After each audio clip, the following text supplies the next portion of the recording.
Imagine a world where justice reigns, a world where goodness is not only noble but rewarded, where the humble are lifted high, the obedient are crowned with success, and those who follow the rules find glory waiting at the finish line.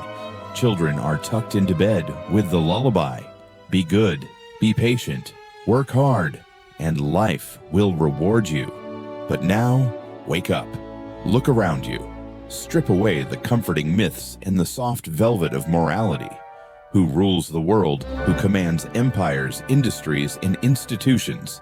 Is it the virtuous, the gentle, the honest? No, it is the bold, the strategic, the unrepentant, the ones who bend the rules, or better yet, rewrite them. The ruthless.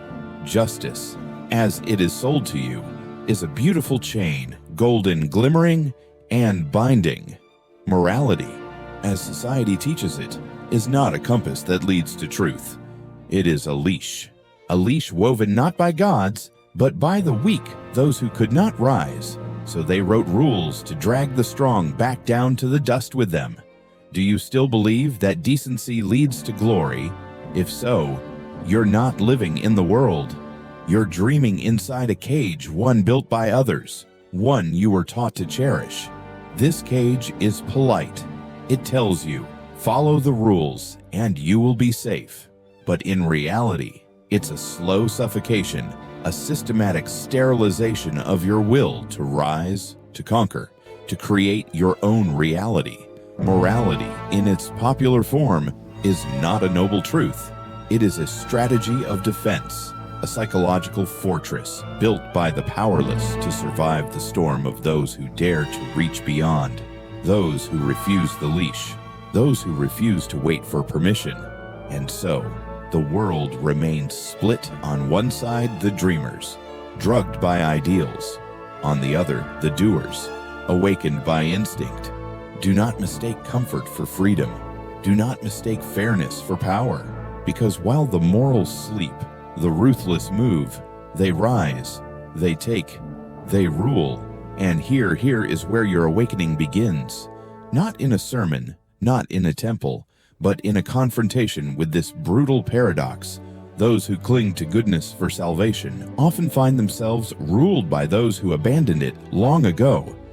Let this be the first crack in your illusion, and from this crack, let the truth pour in like fire. Because once you see the world as it is, not as you were told it should be, you can never go back to sleep again. So now that the illusion has cracked, let us go further. Let us pierce the lie not with a sermon, but with a blade. Because Nietzsche never begged at the gates of heaven. He mocked them, tore them from their hinges, and laughed at the trembling angels within.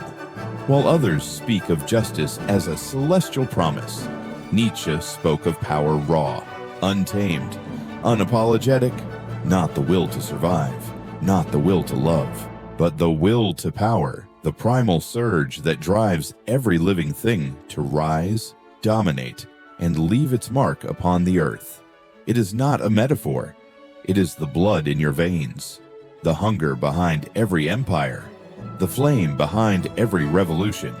The will to power is the force that separates those who command from those who obey. And here's the secret. The world does not reward the good. It never has. It rewards the victorious. Look not to saints, but to conquerors. Rome did not become an empire by praying for peace. It expanded by crushing those who stood in its path. Caesar did not ask for justice. He seized control, rewrote the rules, and crowned himself with history. Today, the Caesars wear suits. They run tech empires. They don't conquer land.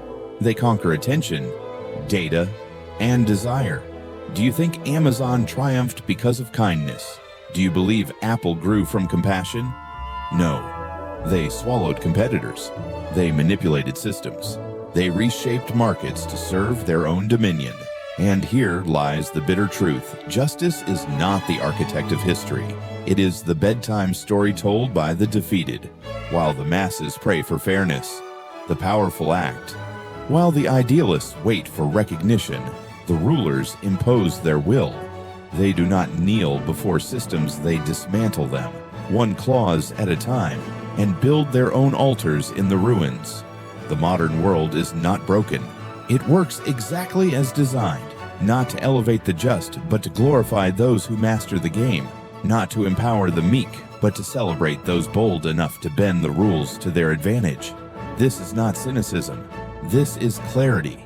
The lie you were told is this: do good, and the universe will repay you. The truth Nietzsche offers is this: the universe pays no debts. It recognizes only strength, only will, only those who dare to carve reality with their bare hands. And so we continue not into despair, but into revelation.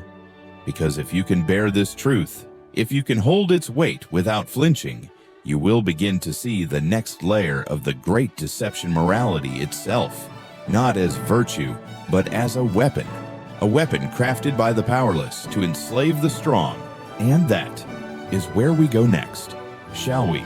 And now we descend further, for if the world rewards not the good, but the ruthless, what then is the purpose of morality?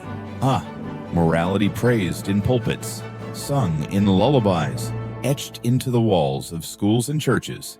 But Nietzsche saw it clearly, not as a beacon of truth, but as what he called a noble lie. Though in this modern age, the nobility has rotted away, all that remains is the lie. And it is not loud. It is not violent. It is far more dangerous. It is quiet. It is kind. It is the sedative that keeps you obedient. From the cradle, you were told, don't be greedy. Ambition is selfish. Wanting more is shameful. Denying your desires is noble. But Nietzsche would ask you, who fed you these thoughts? Who benefits when you suppress your strength? The answer, like a cold moon hanging over the machinery of power, is simple. Those already at the top, the rulers, the architects of your spiritual cage. They wrote the script of morality not to elevate you, but to ensure you never rise high enough to challenge them. Nietzsche called it slave morality, a morality not born of strength, but of resentment, not designed to empower, but to neutralize. It is the moral code of the powerless. It praises meekness and vilifies strength. It sanctifies silence and demonizes defiance. It blesses the bowed head and curses the raised fist. You are told that being soft-spoken is polite, that suppressing anger is maturity, that self-sacrifice is the highest form of love. But Nietzsche knew the truth. These are not virtues, they are chains. Because morality, in its popular form, does not reward greatness, it discourages it. It calls the lion cruel and the sheep righteous. It paints the cage as sanctuary and the jungle as sin. But ask yourself, who writes history? Is it the silent, the obedient, the humble? No, history is written by those who roared when others whispered, by those who shattered commandments, not followed them, by those who stood alone in the storm and said, I will not kneel. The world you live in does not despise power. It envies it, and when it cannot claim it, it creates stories to shame those who do. That is the genius of slave morality. It doesn't conquer its enemies. It convinces them to conquer themselves. It whispers, be small, be safe, while the strong carve the world in their image. And thus, the true tragedy is not that the world is unjust. The true tragedy is that you were taught to love your own submission. But Nietzsche invites you now to see clearly, to see through the veil. Because once you recognize that morality is not sacred, but strategic, you will understand why the next step must be taken, not to wait for justice, but to become it. Are you ready to leave the cage? And so, what comes after the death of illusion, after you realize that morality is a leash, that obedience is a tranquilizer, that submission has been dressed up and paraded as virtue for generations? The next truth emerges like a lion stepping into sunlight. No one gives you power. You take it. That is not a slogan. It is not a motivational poster to hang on your wall. It is the primal law of existence. The universe doesn't hand out thrones. It does not bless you for waiting. It respects only the one who seizes, the one who acts. Alexander the Great didn't wait for a kingdom to be offered. He carved it across continents with blood and vision. Napoleon didn't wait for permission to reshape Europe. He tore the old order to pieces. Steve Jobs didn't ask if the world was ready for his vision. He forced it to adapt or become obsolete. None of them asked. All of them imposed. And that, dear listener, is the chasm that separates the rulers from the ruled. While some wait for validation, others move. While some pray for fairness, others rewrite the rules.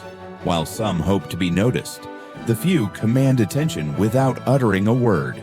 You've been taught that if you follow the rules, recognition will follow.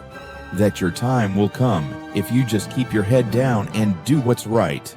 But the truth Nietzsche knew, and that most never dare speak, is this: the system was never built to elevate the good. It was built to protect the powerful. The rules are not neutral. They were designed, carefully, cruelly, by those who already sit atop the pyramid to keep you climbing forever without ever reaching the top. They told you to work hard, but they never told you that the game is rigged. They told you to play fair, but they themselves built the game to ensure you never win unless you break the rules that they themselves never followed. Here lies the hypocrisy of society. The lion is punished for hunting in a garden designed by sheep. The eagle is blamed for refusing to crawl. And the individual who dares to transcend the system is called arrogant, dangerous, immoral. But Nietzsche would ask you this: would you rather be despised for your strength or loved for your weakness? Would you rather wait at the gates of a kingdom that was never meant to let you in, or build your own walls, your own throne, your own laws? To rule is not to receive. To rule is to declare. That is why the great names of history share one trait in common.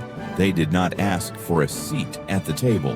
They turned over the table and made a new one. Those who believe that power is granted will spend their lives in waiting rooms. Those who understand that power is taken, they step into history. They shape it. They leave scars on it. And now, as you stand on the edge of this revelation, a darker truth calls you forward. If morality is a lie, if justice is a fable, if power is seized, not given, then what becomes of self-control? What becomes of the inner battle, the one you've been told to repress? And now, we enter the battlefield that lies within. For Nietzsche, to conquer kingdoms without first conquering the self is a fool's crusade. Power begins not in the fist, but in the furnace of the soul. In this modern age, strength is misunderstood. We are told that to shout is power, to strike quickly is courage, to clap back is strength. But Nietzsche saw it differently. True power does not scream. It whispers, and when it whispers, people obey. The emotionally impulsive are not fierce. They are predictable, controllable, exposed. They think they are expressing strength, when in fact, they are revealing weakness, offering their inner world to be puppeteered by others. The real master, he remains still while others convulse. He watches the trembling hands of his opponents and does not move. Take Julius Caesar. He was not provoked into rash retaliation. He waited. He observed. He seduced loyalty, shaped perception, gathered strength silently, and when he struck, the blow was total, final, unquestioned, because those who rule do not flinch. They dictate. They do not react. They reshape the emotional field around them. The average man flares up at insult. The wise man, he lets the insult reveal the insecurity of the one who cast it. The average man retaliates when disrespected. The ruler, he lets the disrespect become a mirror of his enemy's inferiority. He who cannot master his own emotions will forever be mastered by the emotions of others. Nietzsche, understand this. The world is not controlled by those who shout the loudest. It is ruled by those who say nothing and yet are heard in every room. Control is not silence. Control is silence filled with intent. Silence that presses on the air. That bends the room. That changes decisions without a word. You must learn this.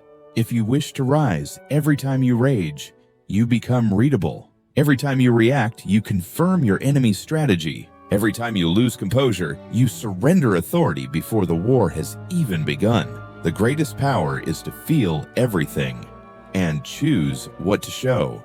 Because when others lose control, you win. When others shout, you observe. When they strike blindly, you strike once, and it is enough. And so, the next evolution in this ascent toward power is not about seizing more, but about needing less. When you no longer need to prove your strength, your presence becomes strength itself. Now, with the inner furnace under your command, we move next to the battlefield of strategy where timing, not noise, rules all. And now that you have tamed your inner fire, let us speak of the battlefield ahead. Because fire, uncontrolled, does not lead to victory. It leads to ash. The world teaches you to be aggressive, assertive, alpha. But Nietzsche teaches you something deeper. Not all who are ruthless win. Not all who strike hardest survive. For in the great chessboard of existence, it is not the lion who roars endlessly that rules the jungle, but the one who knows when to hunt, when to retreat, and when to wait in silence. Power is not for the impulsive. Power is not earned by storming the gates, but by knowing which gates to burn and which ones to walk through with a smirk and a plan. Julius Caesar was not brought down by weakness. He fell because he failed to recognize the edge of his ascent. He crossed the Rubicon, but did not see the blade behind Brutus's eyes. Napoleon was not conquered by enemies more skilled. He was defeated by his own insatiable hunger. He stretched his empire so thin that it cracked under the frost of Russian winter and the weight of his own delusion. And Nietzsche, he did not pity them. He saw in them the inevitable fate of those who mistake power for eternity. He who dares to touch the sun without shielding his eyes will be blinded by the very light he sought to command. You see, true mastery is not a storm. It is a climate. It is the man who knows not just how to win, but when to stop winning, when to turn his sword sideways and offer a hand, when to turn an enemy into an ally, not out of mercy, but out of strategy. Because the highest form of control is not annihilation. It is containment.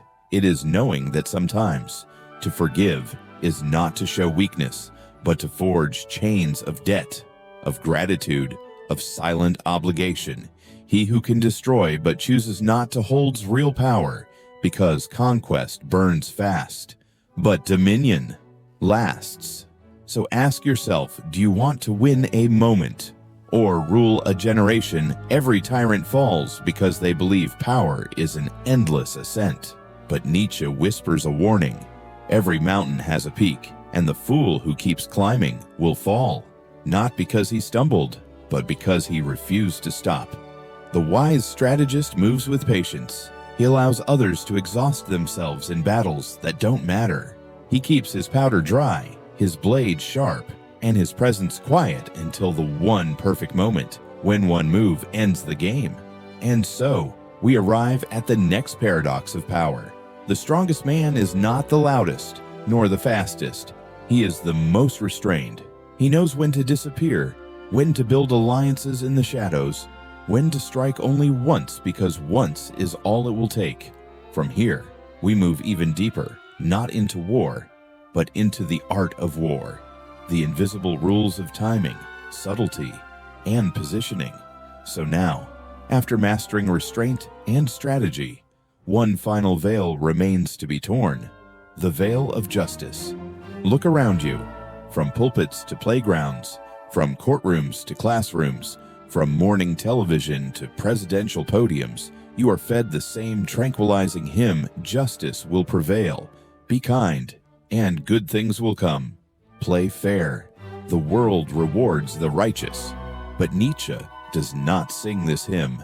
Nietzsche asks, Good for whom justice, for whom is it justice for the ruled, or justice for the rulers that their position remains unshaken? You see, what they call universal morality is not universal at all. It is a morality built by the defeated, for the defeated, a clever inversion where power is evil and weakness is rebranded as virtue. It is not justice. It is a net thrown across your ambition, a narrative carefully crafted to pull down the strong, or at least to convince the strong to pull themselves down. Be humble, and they say, turn the other cheek. The meek shall inherit the earth, but the meek inherit nothing but the burden of their own indoctrination. Ask yourself, do kings practice restraint? Do CEOs build empires by waiting their turn? Do generals win wars by forgiving their enemies? No. They rise by command, not compassion. They take and then justify. The truth is this: the world is not held together by justice. It is held together by power, hidden beneath the comforting illusions of fairness. Religious texts preach sacrifice as noble, but those who preach live in cathedrals, drinking wine behind golden walls, while the faithful sleep hungry, waiting for heavenly justice that never comes. Governments speak of equality, yet their laws are tailored by lobbyists and enforced by men with batons. Media celebrates virtue while selling fear, sex, and power to the highest bidder. And here lies Nietzsche's most damning revelation: justice is the sedative injected into the veins of the weak, so they lie still while being robbed. You were not born to lie still. You were not born to be tamed. But make no mistake, they need you to believe in justice, because if you don't, if you awaken, if you rise, the architecture of control begins to tremble. You were taught to love fairness, not because it serves you, but because it ensures you do not become dangerous. And so, the myth persists. The story is repeated, and the masses sleep soundly, believing the game is fair while the game's creators drink, laugh, and rule. But you are no longer one of the sleeping. From this point, we no longer debate morality. We no longer whisper about fairness. We now turn to those who write the rules and how you must begin to write your own. Now that we've torn apart the illusion of justice, you may be tempted to ask, if being good doesn't guarantee victory, then what does Nietzsche answers with fire, not hesitation? Power does not come from obeying the rules. Power belongs to those who dare to invent new ones. This is the secret no school will teach you, no pulpit will preach, and no system will ever endorse, because the greatest threat to any structure is not rebellion. It is reinvention. Look at the icons you revere, not for their morality, but for their bold defiance. Steve Jobs didn't wait for permission to reshape technology. He didn't ask the world if it was ready. He bent the world to his vision. He imposed form where there was chaos, design where there was disorder, and he never once apologized for being too far ahead. Julius Caesar didn't write a letter to the Senate asking, "May I have Rome, please?" No. He crossed the Rubicon, sword in hand, and rewrote the meaning of authority with every step. He didn't break the law. He made the law obsolete. This is not cruelty. This is not arrogance. This is what Nietzsche calls the highest expression of the human spirit, the will to create, to command, to transcend. And yet, you have been taught to ask for permission. Permission to speak, permission to lead, permission to exist fully. But the deadliest prison is not made of iron. It is the idea that you must be granted approval to live powerfully. The greatest trap is not morality. It is the belief that you must ask to step beyond it. And so, we ask, who does history remember? Not the obedient, not the careful, not the ones who played nice and waited patiently in line. No, history remembers the disruptors, the ones who shouted no, while the world whispered please. It remembers the heretics, the outsiders, the madmen, the ones who threw away the script and wrote their own in ink, blood, and fire. These are not just people. They are forces. not because they were perfect, but because they refused to be contained. So understand this: if you do not claim authorship of your life, someone else will write it for you line by line, rule by rule, until you are nothing more than a well-behaved footnote in someone else's empire. But if you rise, if you declare, without apology, "I will no longer play a game built to keep me small," then, and only then, does the game begin to bend. And now, we descend into the final layer. If you wish to wield power, to build your own code, to rewrite the laws of your existence, you must learn the final art: how to balance power without being destroyed by it. If, after all that's been said, you still believe Nietzsche worshipped blind ruthlessness, then you haven't understood him at all. He didn't urge you to become a beast. He urged you to become something far more dangerous: a lucid ruler, a cold flame, a storm held together by its own command. Yes, he urged you to break the moral chains of the weak, but he also warned those who burn too long in their own ambition will become ash. The wise know when to strike, Nietzsche wrote, but the great know when to stop. That is the mark of true power.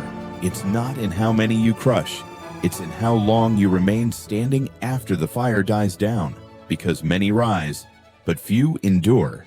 The battlefield is littered not with the weak, but with the once mighty who mistook momentum for immortality. Julius Caesar was not defeated by an external army. He was consumed by his own hunger, blinded by his own reflection in the crowd. Napoleon was not outwitted by generals. He was undone by his refusal to pause, his inability to say, "This is enough." You must understand the peak is not the danger. The refusal to descend is. And so Nietzsche reveals one final paradox. The greatest power does not lie in constant expansion, but in the rare and sacred act of restraint. To dominate is easy. To know when not to, that is godlike. There will come a moment, if you're truly rising, when you could burn a bridge and choose not to. When you could destroy a rival and instead convert them into a loyal echo, not because you're soft, but because you understand scale. You understand the rhythm. The lion doesn't roar all day. The lion sleeps, silent and sure, while the forest fears his breath. Power must be like that, measured, patient, deliberate. Not constant war, but strategic peace. Not blind conquest, but sustained dominion. Because real mastery is not about exploding outward in every direction, but building a fortress that no fire can consume. So now the path becomes clear. Break the rules of the weak. Command your emotions. Master timing. Redefine the game. And above all, learn to pause without losing your throne. This is the final lesson before transformation. You are no longer merely reacting to the world. You are sculpting it. But there's one more thing. Nietzsche demands a final step that separates the imitators from the immortals. So here you are. You have walked through illusions dressed as morality, sat at the banquet of false promises, and tasted the bitterness of truth stripped of sugar and myth. No more slogans, no more bedtime stories. Just this: the world is not a playground for the good. It is a battlefield for those who understand the rules and are unafraid to rewrite them. You now see what Nietzsche saw. Morality, as you were taught, is not a path to glory. It is a velvet rope tied gently around your throat, soft enough to make you feel safe, tight enough to ensure you never rise too high. And what of the victors? They do not wait for applause. They do not seek approval. They simply continue with or without recognition, as if power were their nature, not their prize. And what of those who still believe in virtue as currency? Look to the graves. Look to the men and women who gave their lives for ideals, who knelt, who waited, who hoped and were buried quietly, without song, without statue, without reward. Nietzsche did not laugh at them, but he did not pity them either. It is not truth that sets you free, he wrote. It is the courage to let truth destroy the world you once believed in. Awakening is not a moment of joy. It is the sound of shattering glass. the slow, hollow echo of your old self breaking apart. It is the terrible realization that you are no longer one of them. You have stepped outside the herd, and now there is no shepherd to follow, no guidebook, no comfort, only your own will, your own mind, and a world that will resist your defiance at every turn. But this is not your death, This is where your true life begins. Because only when you have nothing left to lean on, no illusions, no borrowed beliefs, no soft answers, can you begin the real journey. The journey of becoming. You have just stepped out of the golden cage society built around you since childhood. Now you know power is never given. It is taken. You understand the system does not reward obedience. It kneels only to those who stand, even when it tells them to bow. And if you feel suspended between two worlds, on one side, the naive comfort of safety, on the other, the terrifying freedom of truth, remember, the awakened always walk alone, but it is they who bend the rivers of history. If this video disturbed you, if it unsettled something deep inside, if you felt afraid but couldn't look away, then you are already beginning to awaken. And if you have the courage to keep going, then subscribe, because this is not a place of lullabies. It is a place of unforgiving clarity. Share the video. Someone near you may still be sleeping inside a gilded cage, just as you once were. Comment below with the words, "Power is not asked, for it is taken." Say it not as a slogan, but as a vow. And if this touched you, don't stop here. The next video holds the part of yourself you've never had the courage to confront. Watch it. It may show you the one thing you've feared all your life, your true self. Let this be the beginning, not of belief, but of sovereignty, of mastery, of self-creation. The herd is behind you. The abyss is before you. And in the silence between, you will become what only the brave ever become: free.